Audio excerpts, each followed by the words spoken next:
Good morning, grade 8. Welcome to our English class. For the checking of attendance, is it a yes or is it a no? Please vote in the poll attendance.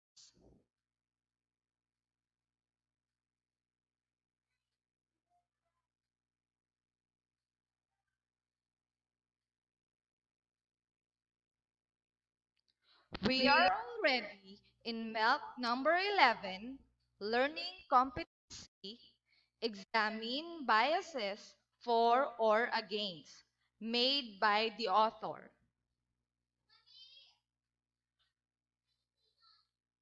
For our innate competency, first, judging the relevance and worth of ideas presented in the material.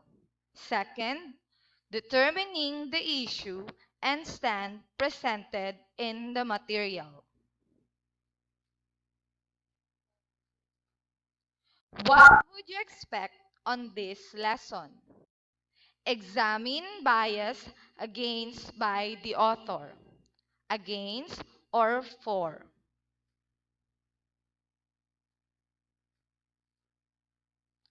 Take a look at the given pictures. Picture 1, what does it says?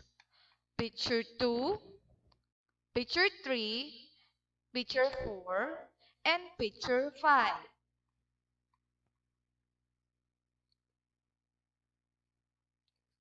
For our lesson for today, it is entitled Identifying Authors, Bias, For or Against.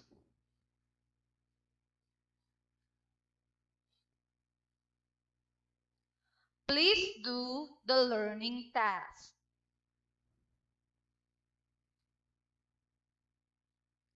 Bias, which means thought of a negative, because they are formed without any experience. It is significant part of evaluating an author's. Last quarter, we discussed what do we mean by ethos, which means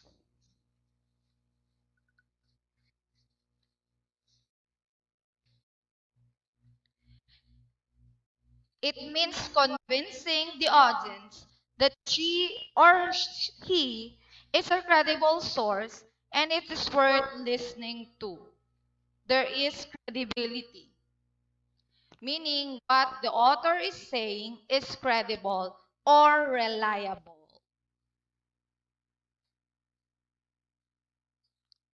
We need to identify the author's purpose. What are the purpose of the author? We have to persuade. What are the words that can be used or identify that is used to persuade? Convince, opinion, advertisement, for or against. Next, we have to inform, teach, facts, dictionary, and report.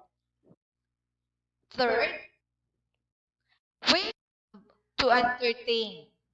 To entertain, we have enjoy or be inspired, story, describes feelings or appearances. Those are the three purposes of the author.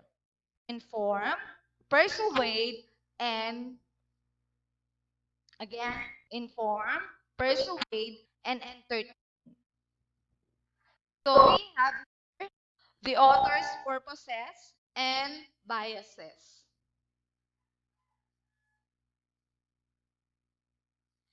Bias is any opinion that influences a person's thoughts, feelings, or actions.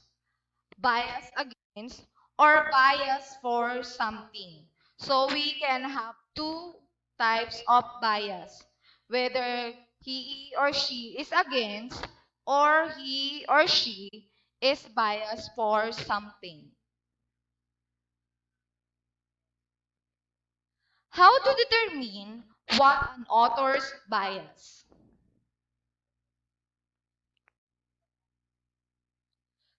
The author may state directly some of his or her biases by telling the reader his or her feelings on certain topics.